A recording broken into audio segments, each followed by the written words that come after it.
There was that video by, I think it was The Military Show. Now, I don't know if this is an excellent source, but they had a 3.7 million view video explaining why they think Russia is in a really bad spot. This is 9 days ago in the Ukraine war. February 24th, 2022, Russia invaded Ukraine. Confident, cocky, and certain of a 3-day victory. Kyiv will fall within 24 hours, they said. Russia's military was... I remember this, and I will fully cop that I thought the same thing. My impression was that Russia would win this war quickly because they have overwhelming military superiority and economic superiority. I did not expect it to go the way it has, and even now, I'm continually surprised by Ukraine's resilience and innovation, like the drone thing. I'm continually surprised. I constantly expect it to be over just because of a sheer numbers and economics game. You know, knowing how important economics is to war, it really stands to how, I guess, corrupt and unmotivated the Russian military is. Like, I can't imagine there is any,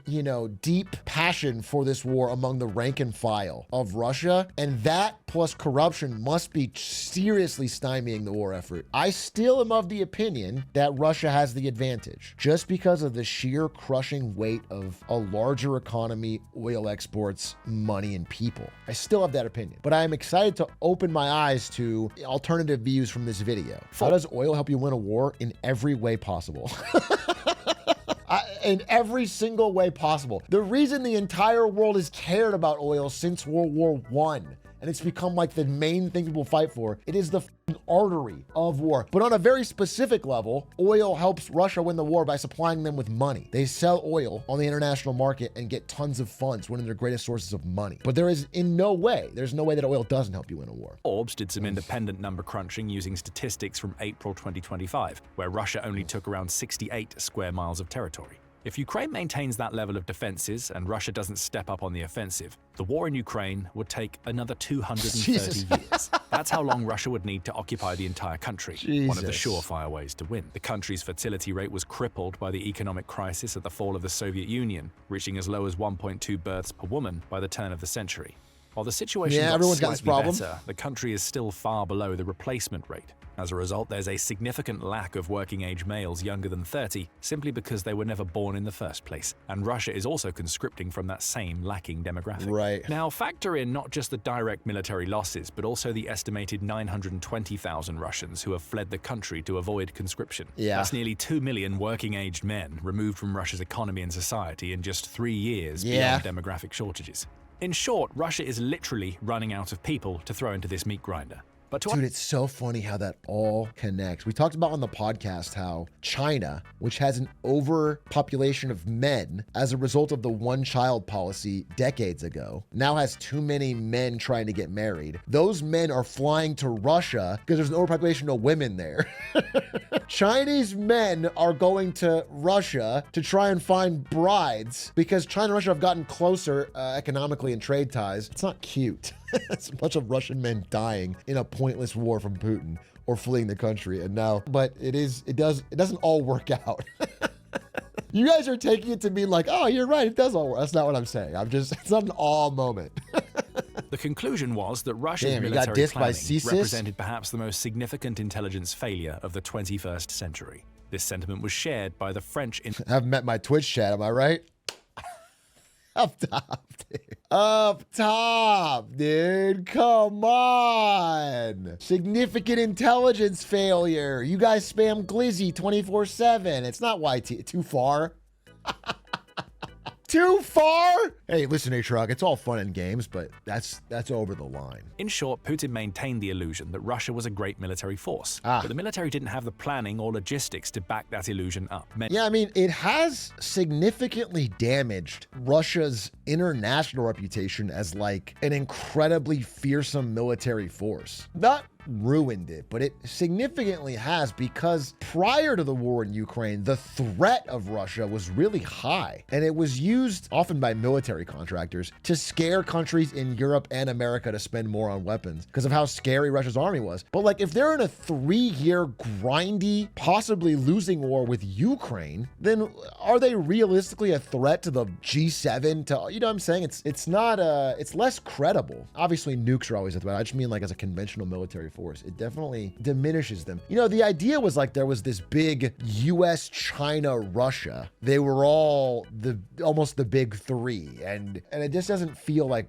Russia's in that group anymore. But the most devastating impact comes from Russia's pivot to a war economy. According to an analysis by Medusa, Russia now spends an estimated 40% of its governmental budget on defense, a level unsustainable for any modern economy. Just to be clear, so I looked this up because I wanted to understand it. The example I was looking at was the UK. When the UK had its colossal sun never sets empire, I can't draw it, but when the UK owned a country all over the world, they were spending 10 to 12% of their budget from their GDP on military. It wasn't even that high for world conquering. But during World War II, when it was life or death total war, it was 50%, which is like 1 in 2. So where Russia's at is basically almost Britain in World War II level, which is like, and by the way, the result of that, the fallout of that was catastrophic bankruptcy for the UK, where they lost almost all their colonies, lost their status as global reserve currency. The debts of World War II crippled the UK for decades. And so what Russia's doing right now with a 40% of their economy going into the military is going to have catastrophic effects, not just now, but down the line. The European Union has reduced its dependence on Russian gas by over 30%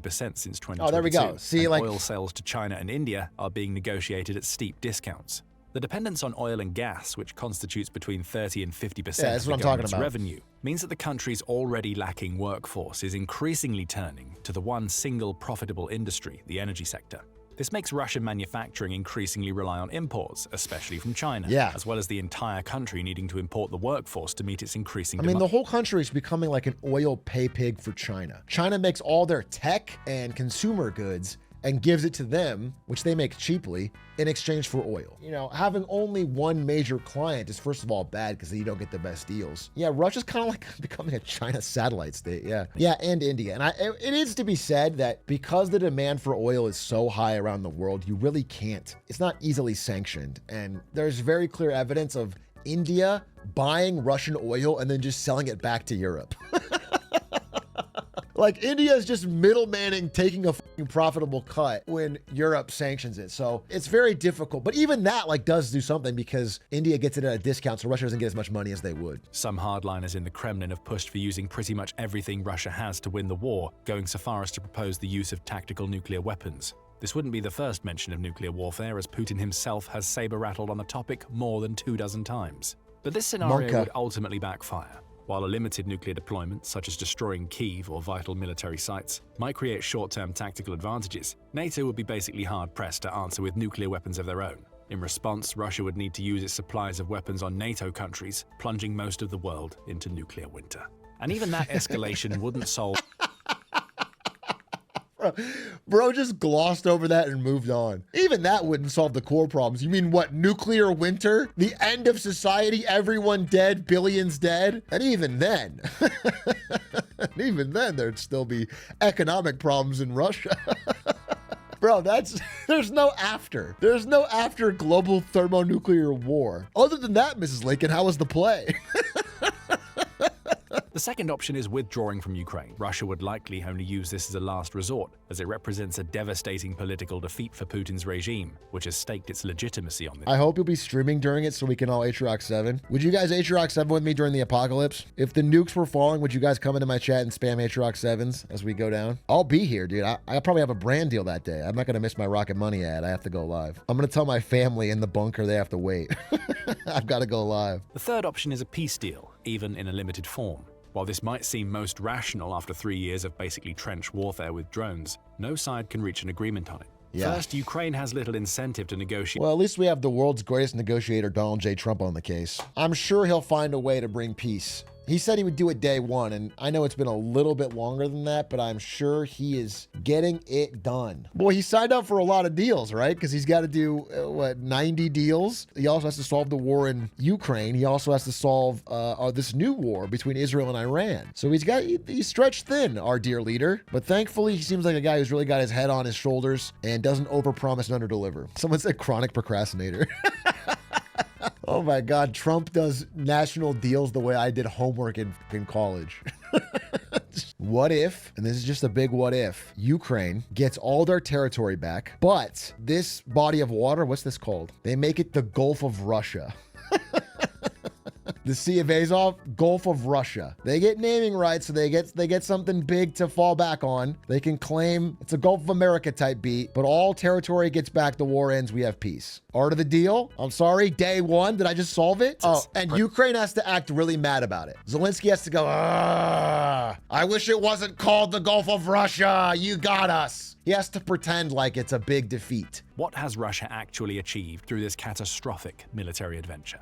Before the invasion, NATO was an alliance searching for purpose, with many questioning its relevance in the post-Cold War world. Today, it's revitalized and expanded, with Finland and Sweden as new members. Yeah. The 800-mile border between Finland and Russia practically doubled the NATO-Russia border, significantly curbing Russia's ability to actually defend itself. Germany, one of the world's largest economies, instituted new funding incentives for national defense. Poland, which was once a member of the Warsaw Pact, plans to create the largest standing This is not the greatest thing in the world. The biggest consequences of Russia invading Ukraine are, first of all, millions dead, which is horrendous. And then a remilitarized Europe, that always ends well. I guess it's good they're paying for more of their own national defense, but that's not... army in Europe. Sweden and Finland have pushed their military-industrial complexes to the limit, sending prototypes of vital equipment to Ukraine and partnering with US and UK contractors to deliver deadlier weapons. I work in defense contracting, so I like it. Yeah, I just have a general sense that when defense contracting is doing well, the world is doing poorly. Your industry is not a good sign. Your stocks being up is a bad sign for humanity. The Global Firepower Index consistently ranked Russia second, only to the United States. Western military planners built entire defense strategies around... Yeah, I talked about this on the podcast, but there's like strong evidence that military contractors in America, people like Northrop Grumman or Raytheon or whatever, were deliberately amplifying how strong the Russian threat was, how incredible their military was, how high-tech it was, how elite it was, in order to sell more weapons. And it turns out that was dramatically overplayed. The feared attack helicopters and fighter jets, plagued by navigation systems so unreliable that pilots taped commercial GPS units to their dashboards. And what... Dude, f***ing taping a Garmin to your attack helicopter dashboard to go to war is crazy work. Getting the pop socket phone stick thing and going to f***ing Google Maps.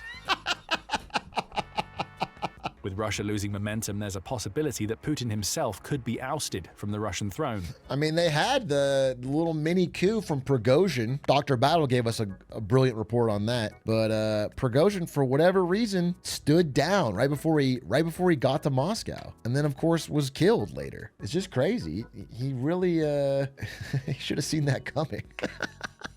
I just don't understand how he didn't see that coming. After all, he would be quickly found solely responsible for the disaster, and power-hungry politicians in the Kremlin would need to save face by removing him. However, Brookings succinctly analyzed that... It was an accident? Dude, imagine a world where Putin's actually a really sweet guy and everyone he's enemies with just happens to die and he feels terrible about it. Maybe Putin is like really lonely because everyone he tries to reach out to or talk to ends up dying. He feels like a rogue in X-Men where he's got the death touch. And that's why he's just sit alone at that big long table. They need to improve window safety? Yeah, he's probably like, he's on a big crusade to improve window safety in Russia because billionaires keep falling out of windows. Russia's war economy is already showing severe strain, with defense spending crowding out essential services. As casualties mount and sanctions bite deeper, this becomes unsustainable.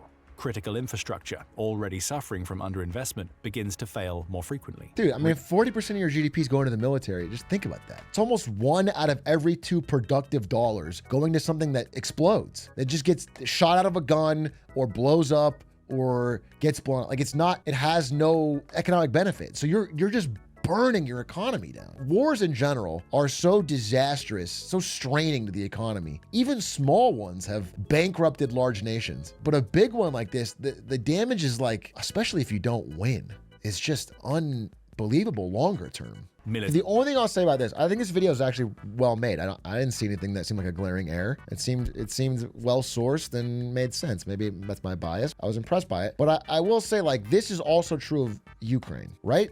My understanding is they are also running out of people. It is difficult to get conscripts, even though people are more likely to want to do it in Ukraine because it's for national defense and there's a reason behind it. They're running out of like prime age people, and people have deserted, at least some. So I wouldn't say this is just a Russia problem, and that's why I still am uneasy about Ukraine's, I don't know, status in the war, as impressed as I've been by their defense. The longer this war continues, the more catastrophic the consequences will be for Russia itself. You know what's interesting? Okay, so I thought this video was quite good, and I guess I would sum it up by saying I don't disagree with any of it, and I fully agree that consequences, no matter what, will be catastrophic for Russia. Even if somehow they won tomorrow, I think they are in too deep for the unavoidable deep economic pain and backlash and demographic problem. However, it still doesn't prove to me, I guess I'm still skeptical that Ukraine is not also in extremely precarious situation. Yeah, Russia losing doesn't mean Ukraine's winning, I guess is a good way to put it. That's a better way to put it.